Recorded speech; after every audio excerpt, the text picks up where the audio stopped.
Group ট্যুরে accident কেন হয় এই ভিডিওটা দেখলে ফুল তাহলে বুঝতে পারবেন, আর অ্যাক্সিডেন্টের কি কারণ সেটাও আপনারা বুঝতে পারবেন। আর এই কারণগুলো যদি এড়াইয়ে চলতে পারেন তাহলে আমি আশা করি কিছুটা অ্যাক্সিডেন্টের হাত থেকে বাঁচা যাবে। বাকিটা তো উপরওয়ালা ডিসাইড করবে, সে আপনাকে ভালো রাখবে না খারাপ রাখবে সেটা আল্লাহ তাআলাই ভালো জানে। কিন্তু আপনার যেসব দায়িত্ব আছে এগুলো আপনার অবশ্যই মেনে চলা উচিত।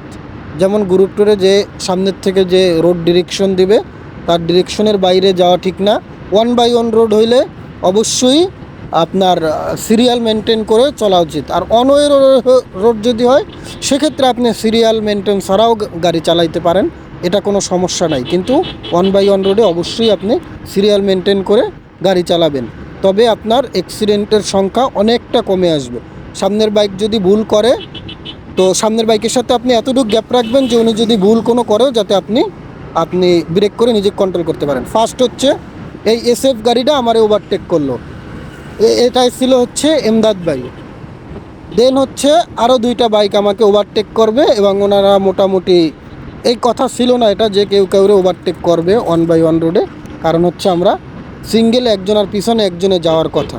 কিন্তু ওনারা এই দেখেন এই যে বাইকটা আমাকে ওভারটেক করলো এই বাইকটাই কিন্তু অ্যাক্সিডেন্ট করবে। দেখেন আমি ইন্ডিকেটার জ্বালানো আছে, আমি অটোরে ওভারটেক করতেছি, আমারে সে ডাবল ওভারটেক করলো, যেগুলো হচ্ছে 1/1 রোডে খুবই বিপজ্জনক জিনিস। দেন হচ্ছে উনি ওভারটেক করছে সেটা ভালো কথা, কিন্তু উনি কিন্তু ডান লেনেই গাড়ি চালাবে। আর আমি কেন ডান লেনে আছি দেখেন, আমার বাম সাইডে আমার আর একজনে নক দিতেছে, সে আমার বাম থেকে ওভারটেক করবে। আর এই যে জিক্সারটা গেল, এই যে 2টা গাড়ি গেছে দুটোটাই এই যে দেখেন R15 আমারে বাম সাইড থেকে কিন্তু উনি ওভারটেক করলো একবার। যাই হোক উনি আবার পরে আবার আমার ছেড়ে দিছে, আমি ডান লেনে। ওই যে জিক্সারটা গেল মনোটন এবং এই যে FZS ভার্সন 2 গেল, দুইজন যে ওভারটেক করে সামনে গেল, এই যে এই দুইজন সামনে গেছে এই দুইজনে কিন্তু মূলত অ্যাক্সিডেন্ট করবে। আপনি ভালো মতো খেয়াল করবেন আপনারা, তাহলে বুঝতে পারবেন। দেখেন এই যে উনি গেল, আমি কিন্তু ওই যে বিপরীত সাইডে যেই লাইট দেখছি আমরা কিন্তু বাম লেনে চলে আসছি, কিন্তু ওই যে FZS ভার্সন 2টা উনি কিন্তু ডান লেনেই রয়ে গেছে এবং এটাই হচ্ছে ওনার অ্যাক্সিডেন্টের মূল কারণ।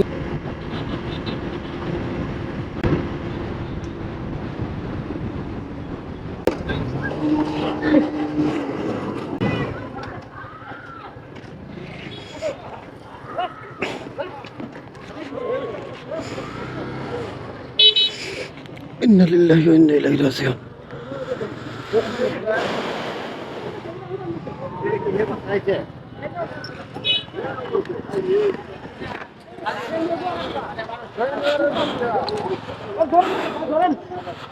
Oh shit.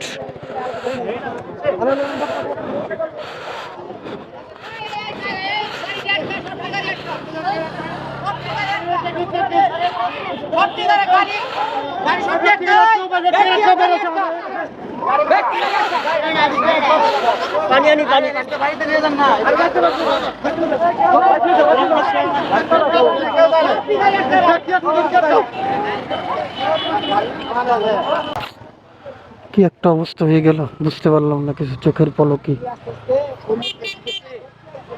সামনে উঠে বসে ওই সামনের গাড়ি, ওই সামনের গাড়িটা আমি যাবো সামনের গাড়িটা সামনে কাটিং মারছে, ওই সামনের গাড়িটা আমরা বাজে আম করে দুষ না দুষ হলো সামনের গাড়ি।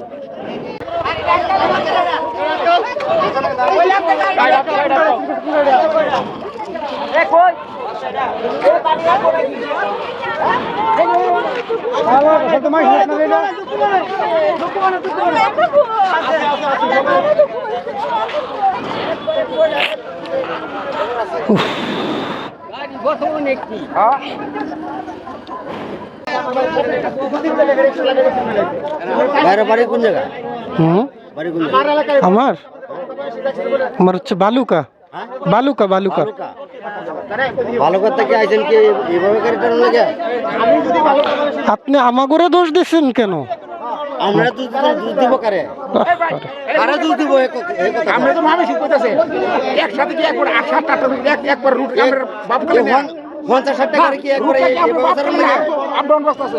আমরা কি পাইছে কে আমরা এক লাইনে যান। কি পাইছেন আপনারা আনাম রুট লই আমরা যাইবে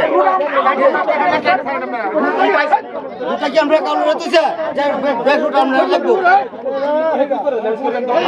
ঘুরতে কাইতে মাঝখানে টাক দিছে নাকি? হসপিটালে নেওয়া লাগবে ভাই হসপিটালে নেওয়া লাগবে এই অটোটারে ডাক দেন অটো। শুক্রবার হলে অ্যাক্সিডেন্ট হবে না কারণ ওই যে দূর দূরান্তে মানুষ ভাই দলভুক্ত হবে অ্যাক্সিডেন্ট হবে আপনারা যান, আপনার রুট আছে। আসলে মিথ্যে কথাগুলো বলার কারণ হচ্ছে এখানে যদি আমরা মিথ্যে কথা না বলতাম তাহলে আমরা এখান থেকে আসলে আসতে পারতাম না, কারণ ওনাদের বড় ধরনের কোনো ক্ষয়ক্ষতি হয়নি, তারপরে ওনারা আমাদের সাথে যেসব ব্যবহার করছে পরে আমরা এখান থেকে কোনোভাবে আমাদের রোগীটারে হসপিটালের কথা বইলা নিয়ে আসি, কারণ হচ্ছে আসলেই ওনার হসপিটালে নেওয়া লাগছে, কারণ ওনার সেলাই পর্যন্ত লাগছে। কিন্তু ওই বাইকে যারা ছিল একটা মহিলা ছিল আর একটা বাচ্চা ছিল আর একজন মুরব্বী ছিল, তাদের কিছুই হয়নি, তারপরে ওনারা আমাদের সাথে যথেষ্ট পরিমাণ বার্গেটিং করছে।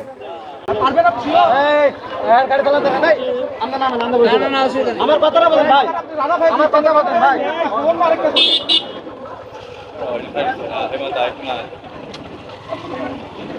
এই ভাই এই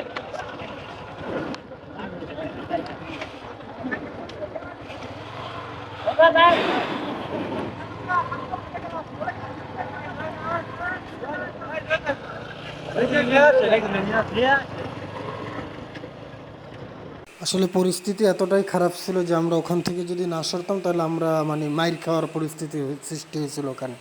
পরে কোনো রকমের আমরা নিজেরা ওখান থেকে চলে আসে পড়ছি। ধর্মীয় বাল আসেন, আরে আমি আসেন চালু বাল। আপনি দেখতেছেন আমার গাড়ি সব ছাড়তেছে, তারপর বলছেন কি অবুঝ আপনি দূর পরে নিয়ে গেছে আপনি জানেন।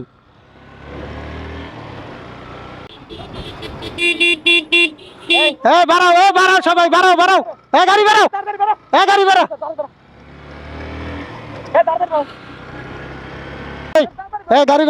গাড়ি বাড়াও